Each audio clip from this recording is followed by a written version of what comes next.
Hello সবাই, কেমন আছেন?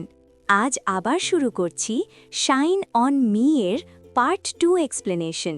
তো শুরু করা যাক।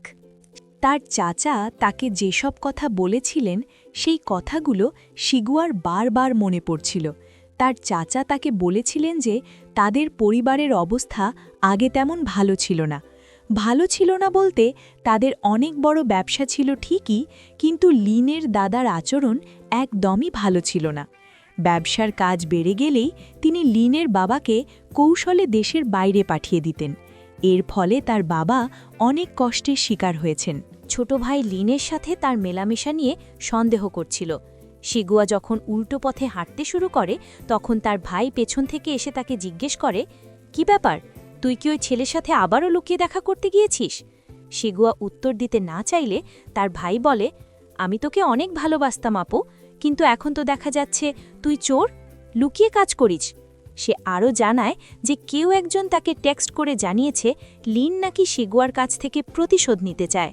সব শুনে শিগুয়া লিনকে জিজ্ঞেস করতে বলে যে সে আসলে কিসের বদলা নিতে চায়। মেসেজটি পড়ার পর লিন হাসতে শুরু করে এবং শিগুয়ার ভাইকে একটি চ্যালেঞ্জ ছুড়ে দেয়। সে বলে, কাল সকালে আমার সাথে একটি রেস হবে, তুমি যদি যেত তবে জিতলে, আর যদি হেরে যাও তবে আমার কথা শুনতে হবে। শিগুয়া বুঝতে পারে তার ভাই এবং তার বসের মধ্যে কিছু একটা চলছে। পরদিন রেসের জন্য লিন ও শিগুয়ার ভাই দুজনেই পুরোপুরি প্রস্তুত হয়ে আসে। শিগুয়া ড্রোনের মাধ্যমে তাদের স্কেটিং রেসের ভিডিও করছিল। রেসের মাঝখানে তাদের মধ্যে কিছু গুরুত্বপূর্ণ কথা হয়। শিগুয়ার ভাই বলে, আমি যদি জিতে যাই তবে আমার আপুর পিছু ছাড়তে হবে। লিন উত্তরে বলে, আমি যদি হেরেও যাই তবুও তোমার বোনের পিছু ছাড়ব না, আর তুমি যে আমার সাথে এসব নিয়ে শর্ত দিচ্ছ, শিগুয়া জানতে পারলে কিন্তু তোমাকে আস্ত রাখবে না। এটা শুনে তার ভাই ভয় পেয়ে যায়, কারণ সে জানে তার বোন এসব বিষয়ে অনেক সংবেদনশীল এবং জানলে তাকে মারধরও করতে পারে। রেস শেষে শিগুয়া তাদের ড্রোন ভিডিওটি দেখায়, যা দেখতে অত্যন্ত চমৎকার হয়েছিল। শিগুয়া দেখে তার ভাই মজা করে বলে, তোর মুখটা লাল টমেটোর মতো হয়ে আছে কেন? শিগুয়া লজ্জা পেয়ে ভাইকে একটা থাপ্পড় দিয়ে লিনের সাথে চলে যায়। সবশেষে লিনের মায়ের একটি পর্যবেক্ষণ ফুটে ওঠে। তিনি বলেন, আজ পর্যন্ত তার ছেলে বইয়ের জগৎ থেকে বের হয়নি। এই প্রথম সে কোনো মেয়ের জন্য এতটা সময় এবং শ্রম দিচ্ছে। লিনের মা বুঝতে পারেন তার ছেলে শিগুয়া প্রতি অনেক বেশি সিরিয়াস, না হলে সে কখনোই এমনটা করত না। সে সারাক্ষণ শুধু পড়াশোনা নিয়েই ব্যস্ত থাকত, কিন্তু এখন সে বদলে গেছে। শিগুয়া ও তার ভাই মন খারাপ করে বসেছিল, এখনও কেন আসছে না। হঠাৎ বাইরে একটি গাড়ির শব্দ শোনা গেল, আর অনেকে বলাবলি করছে দুর্ঘটনা ঘটেছে। শিগুয়া বাইরে দৌড়ে গেল, পাশের হাসপাতালে দৌড়ে গেল। একজন নার্সের কাছে সব জানতে পারল কোন হাসপাতালে গেছে। শিগুয়া সেই হাসপাতালে গেল, অনেক চিন্তিত ছিল। তখনই লিনকে দেখতে পায়, চিৎকার করে লিনকে ডাকে, আর সবাই তাকিয়ে দেখে। সেখানে তার বেবলা এক্স ফ্রেন্ডও ছিল, বেবলোর মতো তাকিয়েছিল। আবার লিন সরি বলল। শিগুয়া মনে মনে ভাবল, আর কিছুই বলার নেই, শুধু সরি বলছো? পরে দেখা গেল লিন আসলে অনেক আগে মেসেজ পাঠিয়েছিল, কিন্তু সিগন্যাল সমস্যার কারণে তার ডেলিভারি হয়নি। লিন স্ক্রিনশট পাঠিয়ে প্রমাণ করল যে টেকনিক্যাল সমস্যার কারণে মেসেজটি পৌঁছায়নি। এটা দেখে শিগুয়া একদম অবাক হয়ে গেল এবং নিজের ভুল বুঝতে পারল। লিনকে দেখে শিগুয়া জিজ্ঞেস করল, তুমি কি আমার জন্য চিন্তা করছিলে না? সে বলল, আমি যখন হাসপাতালে তোমাকে দেখতে ছুটে এলাম এবং বারবার কল করতে থাকলাম, কল না ধরার কারণে অনেক চিন্তায় ছিলাম। এসব দেখে লিনের অনেক ভালো লাগলো। তখনই অন্য একজন ডাক্তার বলল, সব লিনের জন্য ভালো হয়েছে। অন্য সিনে আবার আতশবাজি। তখনই শিগুয়ার ভাই সেখানে হাজির হলো। সে অবাক হয়ে বলল, আপু, এত তাড়াতাড়ি মাফ করে দিলে?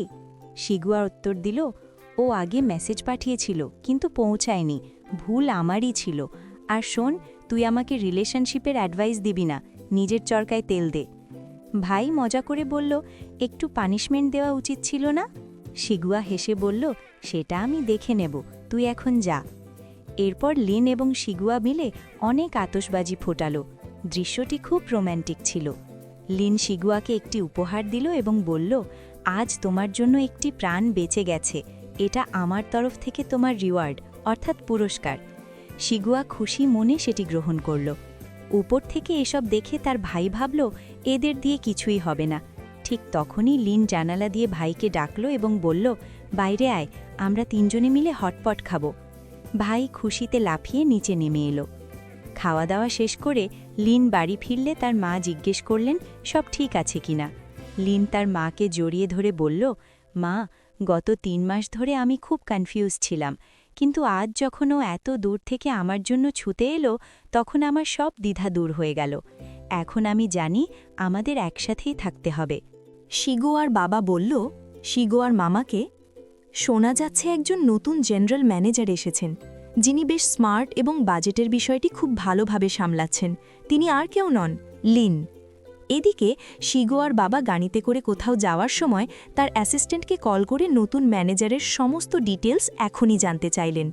যখন তিনি বেরোচ্ছিলেন তখন তার ফার্স্ট লাভ, দ্বিতীয় স্ত্রী বা মিস্ট্রেস এবং তাদের মেয়ে নানিয়ান গাড়িতে এসে বসে। বাবা জিজ্ঞেস করেন, এত শপিং কেন?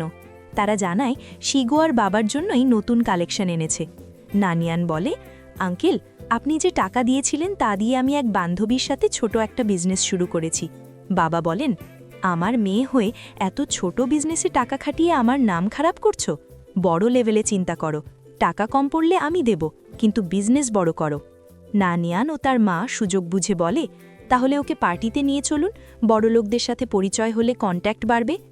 শিগোয়া অবশ্য এসবের প্রতিবাদ করে না, সে অফিসের কাজেই মন দেয়। অফিস শেষে লিন শিগোয়াকে নিজের বাড়িতে নিয়ে যায়। সেখানে অনেকগুলো বই ছিল। লিন শিগোয়াকে বসিয়ে খাওয়ার জন্য দুধ ও ব্রেড আনতে যায়। শিগোয়া লিনের ডেস্কে একটি বল অর্থাৎ হাতের ব্যায়ামের জন্য দেখে জিজ্ঞেস করে। লিন জানায় রিহ্যাবের সময় হাতের প্র্যাকটিসের জন্য সে এটি ব্যবহার করে। শিগোয়া ইমোশনাল হয়ে পড়ে, বুঝতে পারে অ্যাক্সিডেন্টের পর লিনের হাতে খুব ব্যথা হতো। লিন হাত বাড়িয়ে দেয় এবং শিগোয়া তার হাত ধরলে লিন শান্তি অনুভব করে। লিন মজা করে বলে, যখন তুমি আসমান থেকে পড়েছিলে তখন কে তোমাকে তুলেছিল? এসব কাজ আমি করতে পারি। এরপর শিগোয়ার বাবা শিগোয়ার ফোনে লিনের মেসেজ অর্থাৎ রেস্টুরেন্টের নাম জানতে চাওয়া দেখে রেগে যান। তিনি ভাবেন লিন টাকার লোভে শিগোয়ার পেছনে ঘুরছে। শিগোয়া প্রতিবাদ করে বলে, লিনের অনেক টাকা আছে, সে একজন নিউরোসার্জন ছিল। তখন বাবা পুরনো কথা তোলেন। তিনি বলেন, 2-3 বছর আগে এক পার্টিতে লিন নানিয়ানকে দেখে পছন্দ করেছিল এবং দেখা করতে আসার সময় তার অ্যাক্সিডেন্ট হয়। শিগুয়া এই কথা শুনে লিনের সাথে দেখা করতে যায় এবং সরাসরি জিজ্ঞেস করে, তুমি কি নানিয়ানকে চেনো? লিন অবাক হয়। কথা বলতে বলতে লিন বুঝতে পারে যে বড় ভুল বোঝাবুঝি হয়েছে।